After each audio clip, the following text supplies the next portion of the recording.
never co-sign on funding a police department that continues to brutalize us. And I will never stop saying, not only do we need to disinvest in police, but we need to completely dismantle the Minneapolis Police Department. The Minneapolis Police Department is rotten to the root. And so when we dismantle it, we get rid of that cancer and we allow for something beautiful to rise. And that reimagining allows us to figure out what public safety looks like for us. What we must also recognize is that the reduction in policing currently in our city and the lawlessness that is happening is due to two things. One, the police have chosen to not fulfill their oath of office and to provide the public safety they are owed to the citizens they serve. I saw that criminal scum. Stop! You violated the law. Pay the court a fine or serve your sentence. Your stolen goods are now forfeit. Then pay with your blood!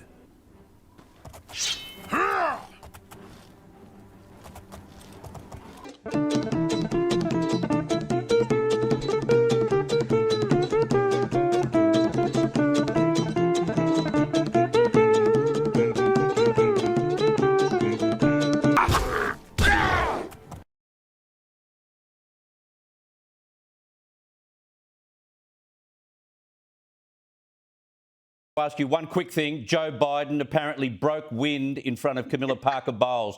That's got to be the end of his presidency, surely. That's the end of his career. He's gone.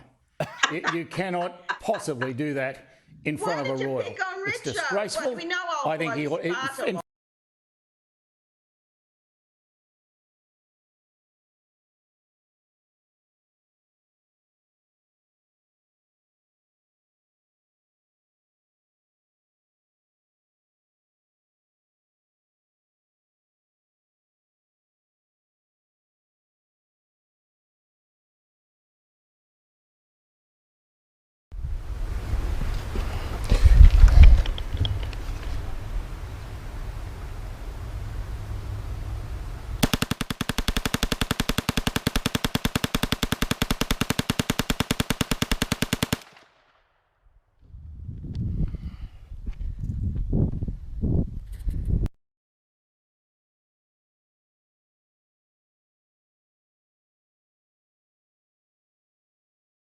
Here with Bad Bob, one of the contestants in the End of the Trail for 1986.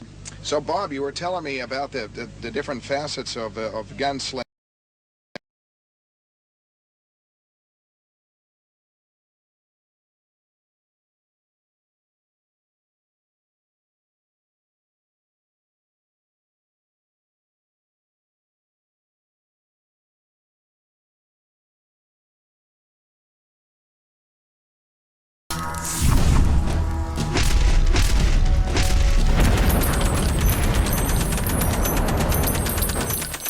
Hey guys, it's Andrew with GY6 Vids. Got a quick little sneak peek for you. We have the full review coming of these very soon, but I figured I'd show you as fast as possible. We have the short barrels on the system. This is the Freedom Ordnance FM9, the first ever belt-fed 9mm AR upper attachment. Let's rip into it. Let's see what these things got. All right.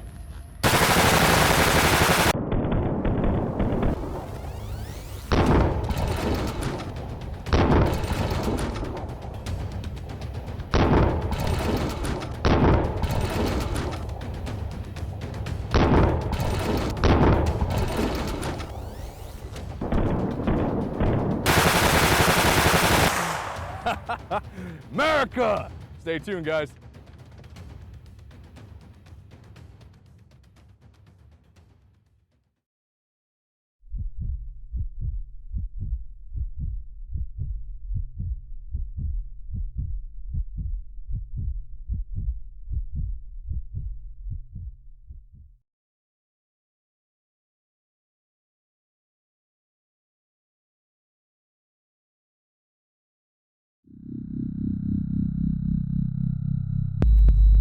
The future is uncertain. Nobody really knows what lies around the corner. But there's never any harm in being well prepared. The P90, an odd-looking weapon with some equally unusual traits. So, what prompted the need for a new breed of SMGs? What was the P90's key rival, and how did it fare? And how do you cram 50 rounds into such a small package?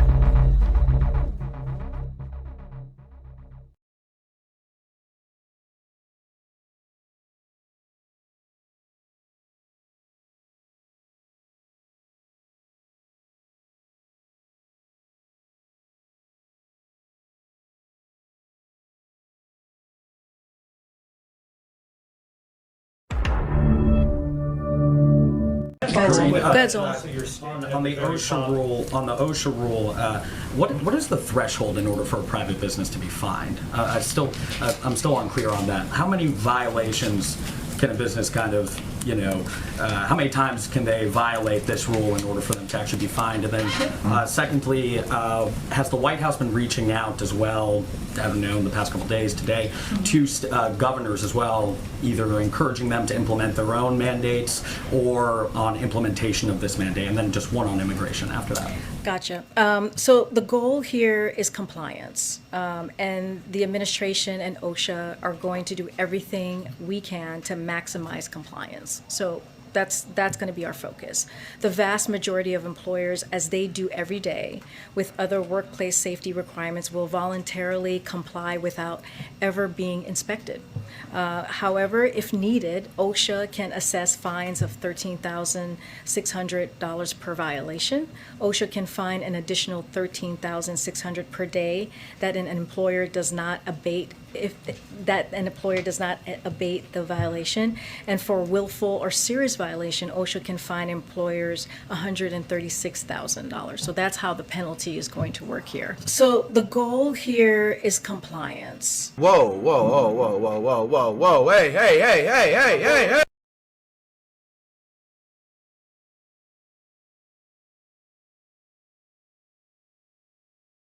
You know, even a killer and a political thug like Russian President Vladimir Putin can be right.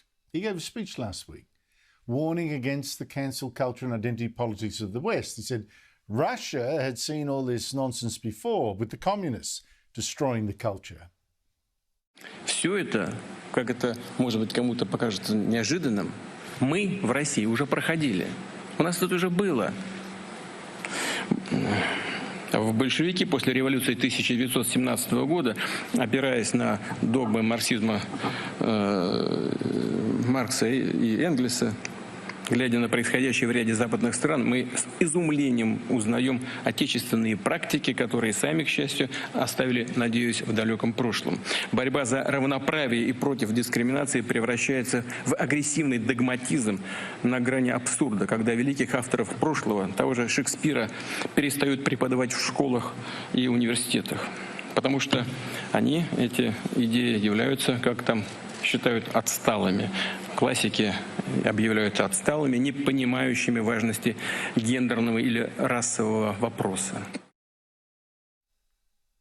Who knew that Putin was a Shakespeare lover? I suspect his favourite play must be Macbeth, all that killing of the opponents. And sure enough, the ABC, our supposedly national broadcaster, also last week showed exactly what Putin was warning about. It started with Q&A host Stan Grant asking perhaps our greatest Shakespearean actor, John Bell, why he didn't have an equal love for actually imaginary masterpieces that were never really written by Aborigines centuries ago, Aborigines who didn't actually have an alphabet. You talked before about your introduction to Shakespeare and what grabbed you. The voices that are not heard here, the Iliads and the Odysseys that have been written here over 60,000 years. Did that not speak to you and Shakespeare did?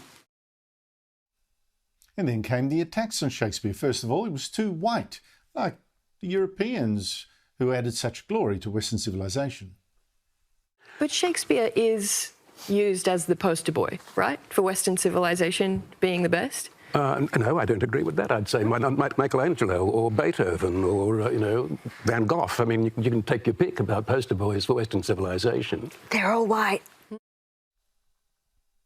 All white. Oh, terrible. And then the leash was really off. Shakespeare was also a racist and a sexist. I find when watching Shakespeare, like let's say something like Othello, for instance, you see these really gross representations of people of colour. In Shakespeare, apparently only 17% of acts of speech are by women characters. Over 80% are by men. And then Paul McDermott chipped in too, complaining that Shakespeare, yes, wrote only 70% of his speeches for women. Paul McDermott, whose big success was to star in the Doug Anthony All-Stars, with not a single female performer. How about that? Joining me for News Watch is Caleb Bond, journalist and columnist for the Herald Sun and the Adelaide Advertiser, and a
Mom, get in here, Mom! Mom!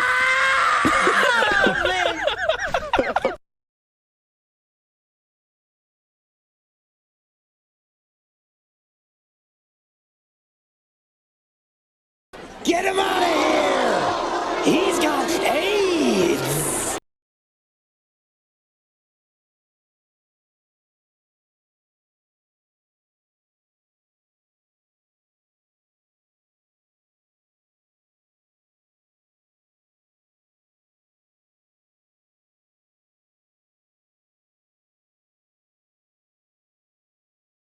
Get him out of here! He's got AIDS!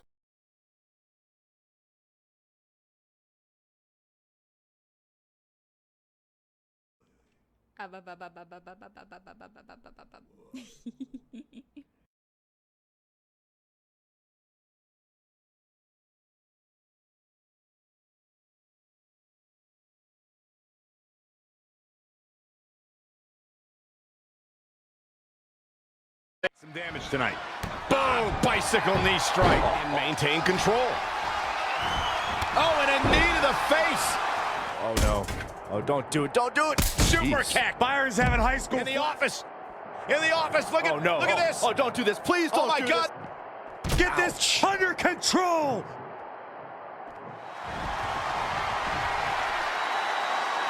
Not a power bomb. Crashing through the setting up.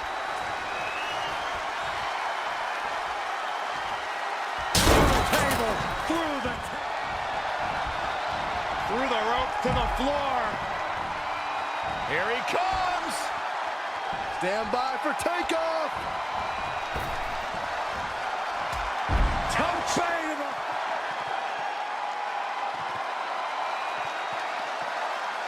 Butterfly pile driver.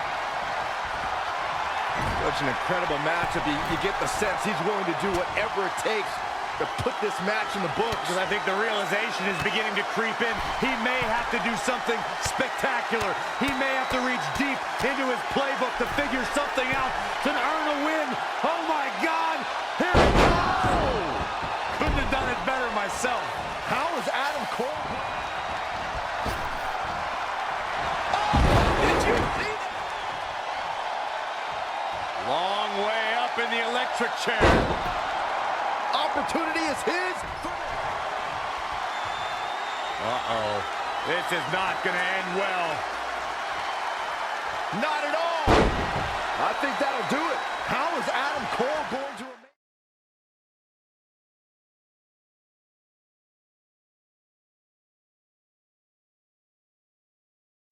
Del Rio.